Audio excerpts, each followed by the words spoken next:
முருகா. சொல்லுடா. இந்த நைட் டைம்ல, அதுவும் அந்த மொட்டை மாடியில, இந்த நிலா வெளிச்சத்துல, டேய் டேய் நீ என்ன கேட்க போறன்னு தெரியுது. ஐயோ முருகா, அதெல்லாம் ஒண்ணு இல்ல.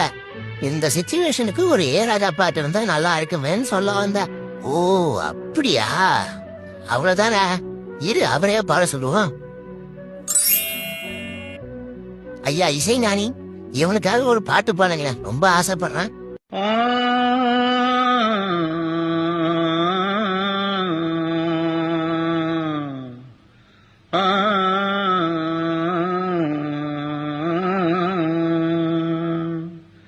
தென்பாண்டி சீமையிலே தேரோடும் வீதியிலே மான் போல வந்தவனே யாரடிச்சாரோ யாரடிச்சாரோ யாரடிச்சாரோ.